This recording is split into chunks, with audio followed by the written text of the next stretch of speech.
इस वीडियो में मेरे बताए गए सारे निबंध को पढ़कर जाना, क्योंकि यहीं से 2026 एग्जाम में एक निबंध आपके परीक्षा में पूछे जाएंगे और आपको जो है ना ज्यादा निबंध रटने की जरूरत नहीं। इस वीडियो में हम निबंध लिखने का आपको सही तरीका भी बताएंगे, यानी किस तरीके से आप एग्जाम में निबंध लिखिएगा। दूसरा ट्रिक, इस वीडियो में हम गेस निबंध बताने वाले हैं जिसमें से आपके एग्जाम में एक पूछे जाएंगे। तो वीडियो को अंतिम तक देखिएगा, तभी आप इस ट्रिक को जान पाइएगा कि आप जो है ना कोई भी निबंध को इतना धांसू तरीका से लिखिए कि आपको एग्जाम में जो है ना पूरे 10 में 10 मार्क्स मिल जाए, वो भी आसानी से मिल जाए। आपको रटने की जरूरत नहीं है, सिर्फ आप इस ट्रिक से लगा दीजिएगा, आपको पूरा 10 में 10 मार्क्स मिल जाएगा। अगर आप इस वीडियो को छोड़कर जाते हैं तो आपको नहीं मिलेगा 10 नंबर, ठीक है, क्योंकि प्रीतम भैया धांसू ट्रिक बताते हैं और ट्रिक ऑफ बिहार प्रीतम भैया। तो इस वीडियो में हम बताएंगे किस तरीके से आपके एग्जाम में निबंध पूछे जाते हैं, आपको कैसे बनाना है, ये सब चीज आपको बताएंगे, ठीक है। तो चलिए शुरू करते हैं। देखिए आपके एग्जाम में पूछे जाएंगे निबंध, जैसे कोई भी निबंध पूछे जाएंगे। फॉर एग्जांपल आपको पर्यावरण पर निबंध पूछा जाएगा। क्या चीज पे पूछा जाएगा निबंध?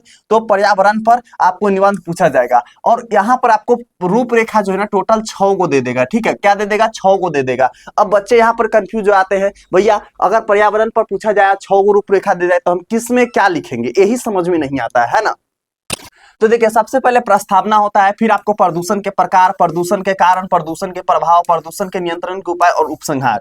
मतलब इसका हम एकदम तोड़ तोड़ के आपके यहाँ पर हम समझाते हैं, इसलिए बोल रहे हैं अंतिम तक देखिएगा तब आपको ट्रिक समझ में आएगा, क्योंकि पहले हम लिखने का तरीका बताएंगे, उसके बाद हम गेस निबंध बताएंगे, ठीक है। देखिए प्रस्तावना यानी कि आप जो है ना पांचों जो है ना पांचों को बारे में जो आप थोड़ा थोड़ा इसमें लिख दीजिएगा, ठीक है। यानी प्रस्तावना में जो है ना आपको शुरू से लेकर के, ठीक है, क्या करना है, शुरू से लेकर के आपको अंत तक के बीच में जो जो चीज आपको आए ना, शुरू से अंत तक के बीच में जो जो चीज आए ना, आपको टोटल चीज यहाँ पर लिख देना है। प्रस्तावना के वर्ड की बात की जाए कितना वर्ड में लिखेंगे, तो आप जो है ना 30 से लेकर के 40 वर्ड में ही प्रस्तावना लिखिएगा। इससे ज्यादा वर्ड आपको लिखने की जरूरत नहीं है, इससे कम में भी चलेगा, 20-30 में भी चलेगा, ठीक है। प्रस्तावना में लिखना है। अब प्रदूषण के प्रकार होते हैं, तो प्रदूषण के कितने प्रकार हो सकते हैं? 3 हो सकते हैं, 4 प्रकार हो सकते हैं, मुख्य 3 प्रकार होते हैं, ठीक है। जैसे यहाँ पर आपको क्या क्या आ जाएंगे मुख्य प्रदूषण में, तो आपको पहला आ जाएंगे वायु प्रदूषण, ठीक है, वायु प्रदूषण। दूसरा आ जाएंगे हम लोग का जल प्रदूषण, ठीक है, जल प्रदूषण। और इसके अलावा क्या हो सकते हैं, आपको मृदा प्रदूषण हो सकते हैं, ठीक है। जैसे मिट्टी वगैरह में पन्नी वगैरह, प्लास्टिक वगैरह डाल दिया जाता है, जिसके वजह से मृदा प्रदूषण हो जाता है। ये प्रकार हो सकते हैं आपके प्रदूषण के। उसके अलावा प्रदूषण के कारण, प्रदूषण क्यों होते हैं, तो हम लोग कचरा जो फेंकते हैं, जैसे वायु में क्या होता है कि जैसे चिमनी वगैरह से, यानी जो क्या होते हैं ना फैक्ट्रियों से निकलने वाले धुएं, ठीक है, फैक्ट्रियों से जो निकलते हैं उसके धुएं हो सकते हैं। और हम एक एक आपको यहाँ पर एग्जांपल दे रहे हैं, ज्यादा देंगे तो ज्यादा समय का वीडियो हो जाएगा। दूसरा प्रदूषण के कारण और क्या हो सकते हैं, जल प्रदूषण के कारण हो सकते हैं, क्या होते हैं, फैक्ट्रियों से निकलने वाले गंदे जल, ठीक है। और मृदा प्रदूषण हो सकते हैं, जैसे प्लास्टिक वगैरह हो गए, ये सब चीज को, यानी जो वायु में पिघलने वाला चीज है वो चीज का नहीं यूज करना। उसके बाद हम लोग का हो जाएंगे प्रदूषण के प्रभाव। प्रदूषण के प्रभाव बहुत सारा दिक्कत होती है, ठीक है। चलिए हम आगे आगे एक एक स्टेप करके समझते हैं। यहाँ पर हम लोग यहाँ पर आ जाएंगे, क्या चीज है भैया, तो रूपरेखा। रूपरेखा में आपको इस तरीके से 4 को पूछे, 5-6 को पूछे जाएंगे, 5 को या 6 को पूछे जाते हैं, इससे ज्यादा नहीं पूछा जाएगा, यानी कि 8 को 10 को 12 को, ऐसा नहीं हो। आपको 5 को लिमिटेड, 4 को 5 को 6 को, यही लिमिट में रहेंगे। तो यहाँ पर हम लोग को है, जैसे कि आप यहाँ पर हम बताए ना प्रस्तावना में आपको क्या लिखना है, तो यहाँ पर प्रस्तावना में लिखना है कि प्रदूषण एक ऐसा शब्द है जिसे सुनकर हर कोई परेशान हो जाता है, ठीक है। प्रदूषण क्या है, एक ऐसा शब्द है जिसको सुन करके हर कोई परेशान हो जाता है। कोई भी प्रदूषण को पसंद नहीं करता, लेकिन फिर भी प्रदूषण बढ़ता जा रहा है। असल में इसके पीछे सबसे बड़ा कारण इंसान ही है। इसके पीछे सबसे बड़ा कारण क्या है, इंसान ही है। इंसान की गलत आदतों और गैर जिम्मेवारी गतिविधियों ही पर्यावरण को नुकसान पहुंचाती है। जैसे यहाँ पर हो जाएंगे, हम अपने घर की सफाई को ध्यान रखते हैं, वैसे ही वातावरण को भी सफाई का ध्यान में रखना चाहिए, क्योंकि पूरा जो है ना वातावरण भी हमारा घर है, ठीक है। आज बढ़ता हुआ प्रदूषण सिर्फ इंसानों के नहीं बल्कि सभी जीव जंतुओं के लिए भी नुकसान पहुंचा रहा है। मतलब शुरू से लेकर के लास्ट तक में आपको टोटल प्रदूषण के पूरा चीज लिख दिया गया है प्रस्तावना में, ठीक है। ये चीज लिखना है। नेक्स्ट वीडियो हम लाएंगे आप लोग को क्या चीज, तो आप लोग को लाएंगे वीवीआई क्वेश्चन का, ठीक है, वीवीआई गेस क्वेश्चन का। तो आप लोग फटाक से कमेंट बॉक्स में सभी स्टूडेंट वीवीआई गेस क्वेश्चन लिख दीजिए, ताकि हम नेक्स्ट वीडियो बना सकेंगे। हम देखेंगे कि वो कितने सारे स्टूडेंट की जरूरत है, इसलिए हम कमेंट बॉक्स में आपसे लिखवाते हैं। तो फटाक से वीवीआई गेस क्वेश्चन लिखिए, हम वेट करते हैं। जल्दी लिखिए, हो गया, फटाक से लिखिए, वीवीआई गेस क्वेश्चन लिख दिए। चलिए बहुत बढ़िया। तो यहाँ पर आपको इतना लिखना है प्रस्तावना में, ठीक है। चलिए आगे हम लोग यहाँ पर देखते हैं आगे क्या है हम लोग का यहाँ पर। तो पर्यावरण प्रदूषण पर निबंध। अब यहाँ पर आते हैं कि प्रदूषण के जो है ना कितने प्रकार होते हैं। तो प्रदूषण के लगभग 4-5 प्रकार होते हैं या 4 प्रकार होते हैं। तो वायु प्रदूषण, जल प्रदूषण, ध्वनि प्रदूषण और भूमि यानी मृदा प्रदूषण हो सकते हैं। तो 4 प्रकार होते हैं। हर प्रकार का प्रदूषण अपने स्तर पर पृथ्वी और जीवों के लिए क्या होता है, नुकसान पहुंचाता है। हर प्रकार के जो प्रदूषण है ना पृथ्वी और जीव जंतु के लिए क्या होता है, नुकसान पहुंचाता है, ठीक है। अगला हम लोग यहाँ पर आ जाएंगे, आगे क्या है जी। तो यहाँ पर कहेंगे प्रदूषण के कारण, यानी प्रदूषण के क्या कारण हो सकते हैं। तो प्रदूषण बढ़ने का प्रमुख कारण है फैक्ट्रियों का धुआं, ठीक है, वाहनों का अत्यधिक उपयोग, कचरे का इधर उधर फेंकना, खेतों में रासायनिक खाद और कीटनाशक का उपयोग, प्लास्टिक का अत्यधिक उपयोग, पेड़ों की कटाई। अब देखिए कि जैसे फैक्ट्रियों से जो धुआं निकलता है क्या चीज को प्रदूषित करता है, वायु प्रदूषण होता है, ठीक है। इससे इसके अलावा आ जाएंगे वाहनों का अत्यधिक उपयोग, इससे भी ध्वनि प्रदूषण हो जाएंगे, ठीक है, ध्वनि प्रदूषण हो जाएंगे। इसके बाद आ रहे कचरे के उधर उधर फेंकना, क्या हो जाएंगे, मृदा प्रदूषण हो जाएंगे, मृदा प्रदूषण हो जाएंगे। इसके अलावा आ जाएंगे खेतों में रासायनिक उपयोग, ये भी मृदा प्रदूषण के अंतर्गत आ जाएंगे। प्लास्टिक जो है ना, प्लास्टिक का अत्यधिक उपयोग, ये भी मृदा प्रदूषण के आ जाएंगे। और ये आपको जल प्रदूषण के अंतर्गत भी आते हैं, क्योंकि पानी में भी प्लास्टिक फेंक देते हैं सब। पेड़ों की कटाई, इससे भी मृदा प्रदूषण होते हैं। तो ये सब आपके क्या हो जाएंगे, प्रदूषण के कारण हो सकते हैं। ये सब जो है ना प्रदूषण के कारण हो सकते हैं, ठीक है। अभी तक वीडियो को लाइक नहीं किए तो आप लोग फटाक से लाइक कर लीजिए, ताकि आपके जैसे और भी प्यारे प्यारे स्टूडेंट हैं सबके पास ये वीडियोस आ पाएगी। फटाक से लाइक कर लीजिए, जल्दी से कीजिए, हो गया लाइक, जल्दी से कीजिए, तब हम आगे बढ़ेंगे और मजेदार वीडियो बनाएंगे, ठीक है। तो आपके जैसे और भी प्यारे प्यारे आपके भाई बहन है सबके पास ये वीडियोस आ पाएगी। कर लिए लाइक, चलिए बहुत बढ़िया। तो इस पर हम लोग ये लिख देंगे। आगे हम लोग आते हैं यहाँ पर क्या चीज है भैया, प्रदूषण के प्रभाव। आप लोग हाइप भी कर दीजिएगा वीडियो की, ठीक है, हाइप भी कर दीजिएगा। प्रदूषण के प्रभाव यानी प्रदूषण से क्या क्या होता है, इस चीज को हम लोग जानते हैं, ठीक है, इस चीज को हम लोग क्या करते हैं, जानते हैं। तो प्रदूषण के प्रभाव हो सकते हैं, प्रदूषण के असर जो है ना बहुत खतरनाक होता है। जैसे वायु प्रदूषण से सांस लेने की बीमारी होती है। तो यहाँ पर क्या हो गया, मुख्य पॉइंट सांस लेना हो गया। अब देखिए इतना सारा याद करने की जरूरत नहीं है आपको, सिर्फ इसका इंपॉर्टेंट लाइन याद रखिए। जैसे यहाँ पर हो गया सांस, सांस आपका इंपॉर्टेंट लाइन हो गया। सांस लेने में क्या होती है, कठिनाइयां होती है, ठीक है। तो यहाँ पर सांस ले लेंगे। जल प्रदूषण से पीने का पानी खराब हो जाता है और बीमारियां फैलती है। तो यहाँ पर क्या हो गया, पीने का पानी मुख्य पॉइंट हो गया आप लोग का। ध्वनि प्रदूषण से तनाव, चिड़चिड़ापन और सुनने की क्षमता कब होती है। अब एक बात बताइए, आपको ट्रैफिक के सामने खड़ा कर दिया जी, दिन भर पो पो पी पी करते रहे तो दिमाग नहीं खराब होता है भाई, क्या ही बोलो, बहुत टेंशन होता है, ठीक है। भूमि प्रदूषण से फसल खराब हो जाती है। अब बताइए कि मान लीजिए यहाँ पर हम एक गेहूं का फसल लगाए, बीज लगाए, और यहाँ पर प्लास्टिक है, और यहाँ पर एक किसान आया यहाँ पर बीज जो है ना छीट दिया, छोटा छोटा बीज छीट दिया। तो ये प्लास्टिक के ऊपर जो बीज पड़ेगा वो जमेगा, मतलब वो ग्रो करेगा, बिल्कुल भी नहीं करेगा, वो सड़ जाएगा, ठीक है, वो सड़ जाएगा। तो इसलिए जो है ना प्लास्टिक से क्या होता है, मृदा प्रदूषण बहुत अत्यधिक मात्रा में होता है। तो इसको समझिएगा कि जो आपके भूमि प्रदूषण के फसलें खराब हो जाती है और मिट्टी की गुणवत्ता भी गिर जाती है, बहुत ज्यादा गिर जाती है, ठीक है।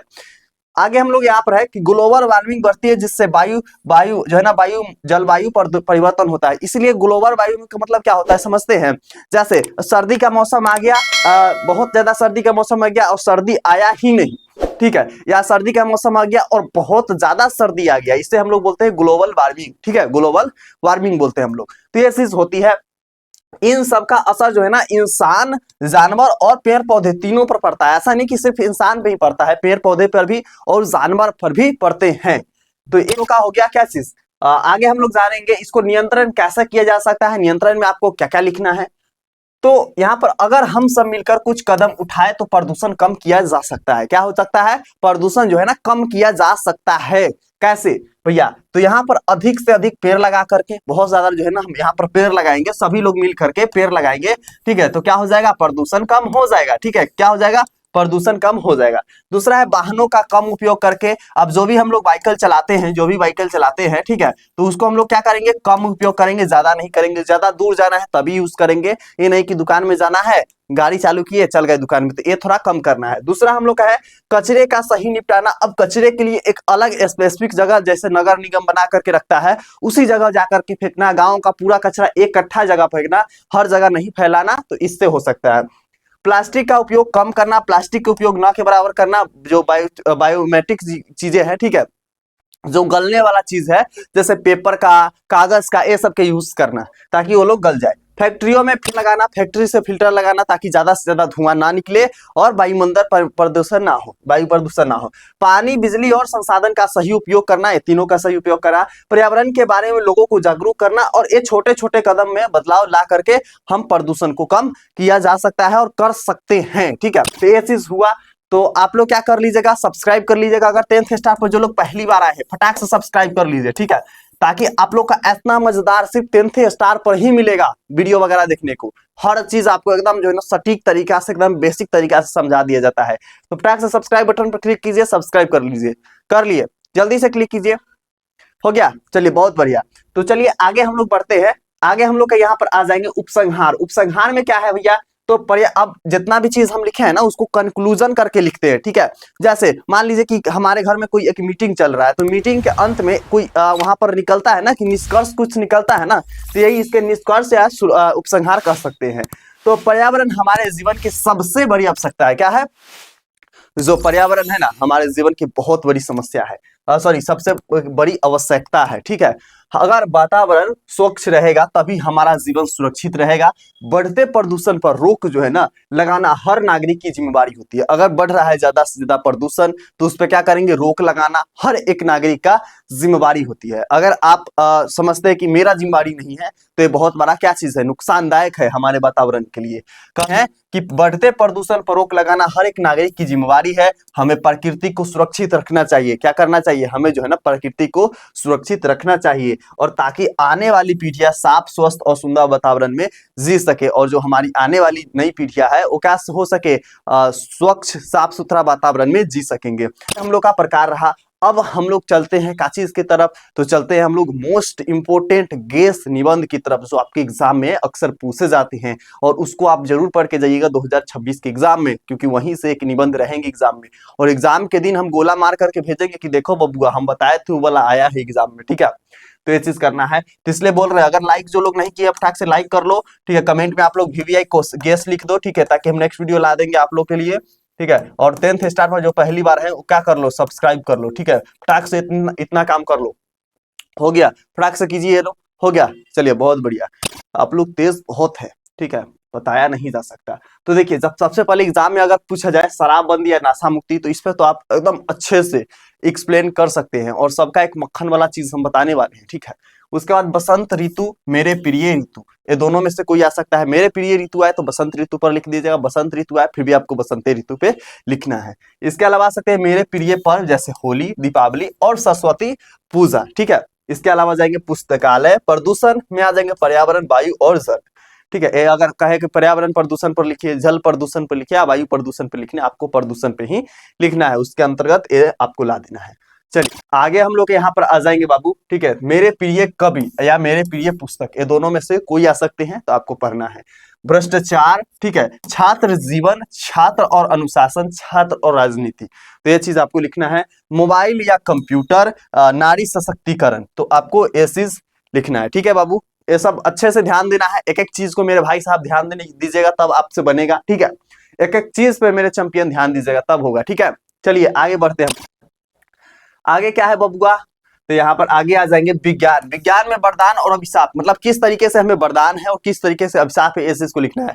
जैसे ये स्मार्ट बोर्ड है, तो क्या है, हमें वरदान के रूप में मिला है, ताकि हम आप लोग को विजिबिलिटी के साथ साथ जो है ना कलरफुल के साथ साथ आपको हम पढ़ा पाते हैं। और ये अभिशाप के रूप में भी है, जैसे बड़ा बड़ा न्यूक्लियर बम वगैरह बनता है, जिससे बहुत ज्यादा नुकसान होता है ना, होता है ना, बहुत होता है। ठीक है, महंगाई की समस्या या बेरोजगारी, बेरोजगारी की समस्या या महंगाई की समस्या, दोनों में से कोई भी आए, आपको बस प्रीतम भैया के नाम याद करना है। अरे ठंडा इतना है कि चुटकी भी नहीं बज रहा है। ठीक है, हाँ अब बजा। तो महंगाई की समस्या, बेरोजगारी की समस्या में कोई भी पूछा जाए, आप बस चुटकी बजा करके प्रीतम भैया के नाम लिखिए, बना दीजिएगा। ठीक है, प्राकृतिक आपदा जैसे भूकंप, बाढ़ की समस्या, इस पे आप लिखना है स्वच्छ भारत अभियान, ये भी इंपॉर्टेंट है। आगे हम लोग का यहाँ पर समाप्त हो जाता है। ठीक है, तो ये हम लोग का क्या रहा, मोस्ट इंपोर्टेंट गैस निबंध और निबंध लिखने का कला को बताए हैं। ठीक है, अगर अभी तक आप जो है ना एग्जाम हैकर नोट्स नहीं लिए हैं, तो हैकर नोट्स से लेकर के पढ़ना शुरू कर दीजिए।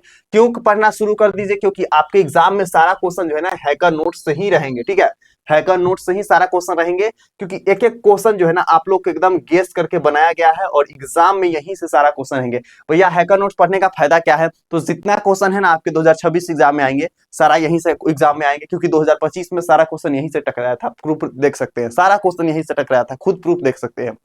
इस तरीके से रहेगा, आप एक सब्जेक्ट 99 रुपए में ले सकते हैं और ऑल सब्जेक्ट 350 रुपए में ले सकते हैं। 6 सब्जेक्ट इसमें आपको मिलेगा, ठीक है, टोटल, जिसमें आपको ऑब्जेक्टिव गेस रहेगा और 2 मार्क्स वाले 5 मार्क्स वाले सब्जेक्टिव गेस रहेंगे। और इतना पढ़ करके आप जो है ना 450 मार्क्स आसानी से ला सकते हैं, ठीक है। बहुत सारे बच्चे लिए हुए हैं, 2025 में एक एक क्वेश्चन टकराया था, निबंध, आवेदन पत्र सब कुछ टकराया था, और आपके 2026 एग्जाम में भी सारा टकराएंगे, 100% टकराएंगे, ठीक है। तो ये है, तो आप क्या कीजिए, इस वाले नंबर पे कॉल कीजिए या फिर व्हाट्सएप पर मैसेज लिखिए एग्जाम हैकर नोट्स, ठीक है। उसके बाद क्यूआर कोड आएगा, उस पर 350 रुपया पेमेंट कीजिएगा, एक सब्जेक्ट के लिए 99 रुपया पेमेंट कीजिएगा और लेकर के पढ़ाई गर्दा उड़ाकर शुरू कर दीजिए। बहुत बेहतरीन नोट्स है और सारा बच्चे यहीं से पढ़ाई कर रहे हैं, ठीक है। बाकी चलिए, आप लोग को जो हम पढ़ाए हैं अभी निबंध वाला पीडीएफ कहाँ मिलेगा भैया जी, तो आपको डिस्क्रिप्शन बॉक्स में टेलीग्राम का लिंक मिलेगा, आकर के ज्वाइन कर लीजिएगा और यहाँ से आपको निबंध वाला पीडीएफ वगैरह यहाँ से मिल जाएंगे। बहुत सारे यहाँ पे पीडीएफ डाले हुए, ठीक है। इस वीडियो के आपके जितने दोस्त एकदम दबा करके शेयर कर दीजिए, ताकि सभी के पास आ पाए और सभी लोग निबंध लिखने का ट्रिक के जान पाए, वे निबंध जान पाएंगे, ठीक है। सबके साथ ईमानदारी से एकदम गर्दा उड़ाकर शेयर कीजिए। प्रीतम भैया आपको एग्जाम तक सपोर्ट करेंगे। मिलते हैं आप लोग को अगला वीडियो में, और कमेंट सेक्शन की रिप्लाई में कितने बच्चे VVI गेस क्वेश्चन लिखे, तब तक के लिए love you and bye bye champion.